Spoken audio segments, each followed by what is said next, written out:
네, 여러분 반갑습니다. 새로운 눈, 새로운 생각, 신목사고입니다. 오늘은 진화론에서 출발한 세계관이 우리 삶에 들어오게 되면은 어떤 결론에 이르게 되는지를 저희가 함께 나눠보도록 하겠습니다. 여러분 일단 우리가 어떤 세계관을 갖게 되면은요, 우리가 쓰는 글, 그리고 부르는 노래, 우리가 보는 드라마, 영화, 이런 문화들을 통해서 표출이 되기 마련입니다. 왜냐면 우리의 생각이 글과 영상들, 노래들을 만들기 때문이죠. 그래서 어떤 한 시대에 흐르고 있는 그 철학과 사상을 알아가기 위해서는요, 그 당시 사람들이 즐기고 좋아하는 문화들을 보게 되면은 알 수가 있습니다.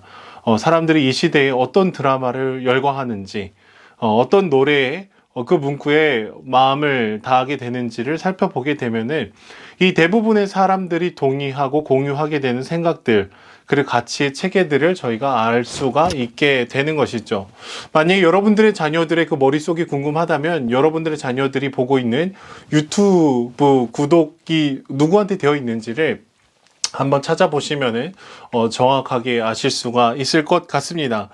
특별히 완전한 진리 7장에서는 진화론을 과학의 영역에서 넘어서서 정치, 경제, 법률, 교육 이런 모든 영역에 적용을 하게 되면은 어떠한 모순이 일어나게 되는지에 대해서 얘기를 하고 있습니다. 지난 영상들에서 말씀을 드렸던 것처럼 이 과학이라는 학문은 사실 절대적이진 않습니다. 가설을 세우고 실험을 하고 데이터를 정리해서 결론을 내리게 되는데 사실 이 과학이라는 학문은 실험이 가능한 것들만 판단을 할 수 있다라는 거예요. 그래서 신이 있다, 신이 없다라는 것은 애초에 과학이 그 어떤 깃발도 들어줄 수가 없는 것이죠. 하지만 여러분 찰스 다윈은 이 진화라는 개념을 과학적으로 주장하면서 한 발자국 더 나아가서 신은 없습니다 라는 얘기를 해왔습니다. 그러니까 이것은 왠지 과학적인 이야기로 들리지만 사실은 철학적인 얘기다라고 말씀을 드렸죠.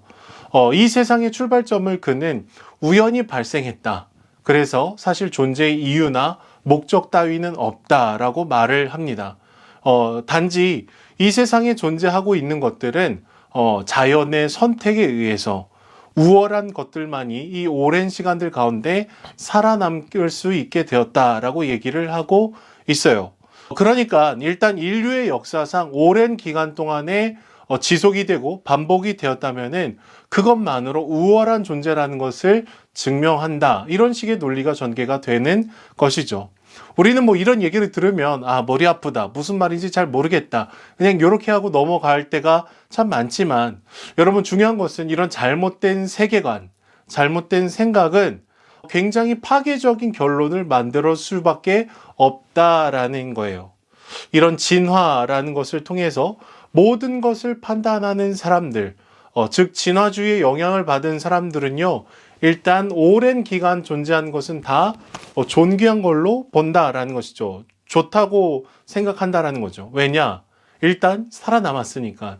그것 자체가 우월한 것이다. 존재의 이유가 있는 것이다. 라고 얘기를 하는 것이죠. 그래서 심지어는 강간이라는 이 죄조차도 인간의 역사 속에서 오랫동안 지속되고 반복이 되었다라는 그 이유 하나만으로 존재의 이유가 있다라고 얘기를 합니다.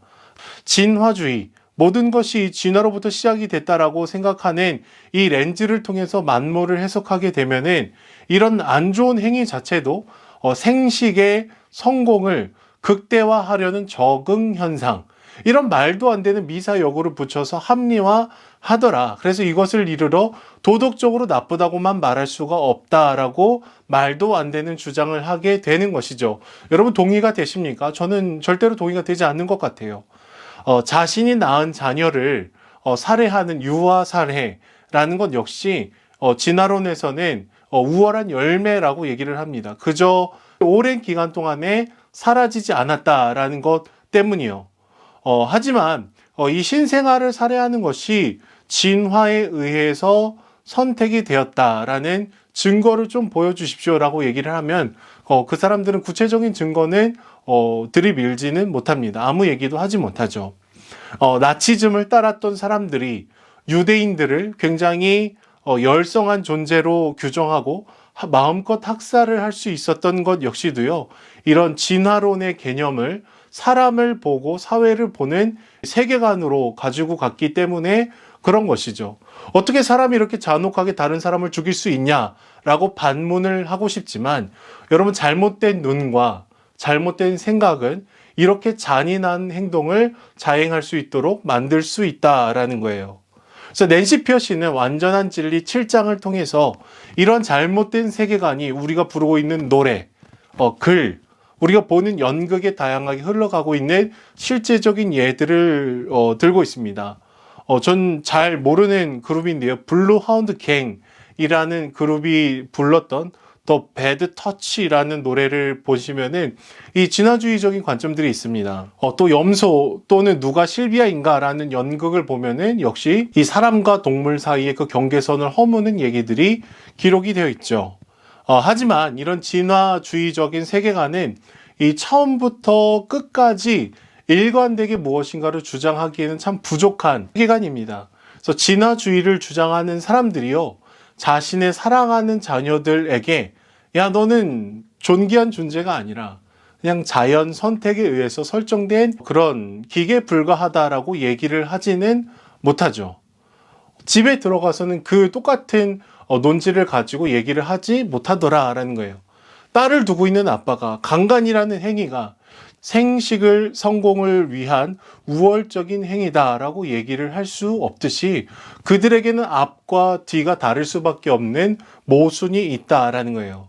그들도 알겠죠. 자신들의 주장이 언제나 어디서나 일관되게 주장이 될 수 없다라는 사실을 알고 있을 것입니다. 하지만 그들은 클린턴 대통령이 외도를 했을 때에도 말도 안 되는 얘기를 했었어요. 그래서 일부 일처제를 부정하고 일부 다처제야말로 우월한 제도다라는 이런 말도 안 되는 얘기를 하는데, 자세한 거는 이 책을 보시면 기록이 되어 있습니다. 진화주의를 통해서 결국에는 이 신이 없다라는 것을 받아들이게 되면은 이런 말도 안 되는 파괴적인 결론에 이를 수밖에 없다라는 거예요. 하지만 대부분의 사람들은 이런 논리의 전체적인 빅피처를 이해하지 못한 상태에서 그냥 느낌만 받아들이죠. 이 세계관의 조각만을 가지고 그래, 신은 없구나, 뭐 이렇게 판단하고 생각을 멈추는 경우들이 있습니다. 세계관의 이 스토리 전체를 파악하지 못하고 똑같은 주장을 하고 있다라는 거예요. 그래서 우리는 사실 어느 정도 세계관의 이 시작과 끝을 어렴풋이나마 알고 이해를 하고 있어야지 이 잘못된 세계관이 내 안에 어떻게 작용하는지, 또 우리가 살아가는 세상에서 어떻게 작용하고 있는지를 저희가 보게 됩니다. 마치 그 치과에 가서 신경치료하는 거랑 조금 비슷한 것 같아요. 계속해서 보면서 잘못된 뿌리가 어디까지 뻗어 있는지를 확인하고 계속해서 이게 긁어내는 과정을 해야 되는 것이죠. 단지 그냥 하나님이 진리여서가 아니라 잘못된 세계관은 그 자체로 우리를 파멸에 치달게 만들기 때문인 것이죠. 모든 출발점을 우연으로 얘기하는 진화주의적인 무신론은 결국 우리가 살아가는 목적도, 내가 존재해야 되는 이유마저도 허락하지 않기 때문에 그렇습니다. 그래서 모든 세계관은 그 끝을 알고 그 사상과 세계관을 저희가 분별을 해야 되는 것이죠. 하지만 여러분, 복음은 전혀 다릅니다. 복음은 우리의 출발점을 하나님의 창조에서 두기 때문에 이런 빈곤하고 모순적인 세계관과 다른 결론에 이를 수가 있게 되는 것이죠. 나도 모르게 받아들인 잘못된 세계관의 영향력을 파악하고 또 거절하고 하나님 앞에 나아가는 저와 여러분들이 될 수 있었으면 좋겠습니다. 그럼 7강은 여기서 마치도록 하고요. 다음 강의에서 우리 8강을 요약하고 함께 나눠보도록 하겠습니다. 그러면 새로운 눈, 새로운 생각, 신목사고였습니다. 감사합니다.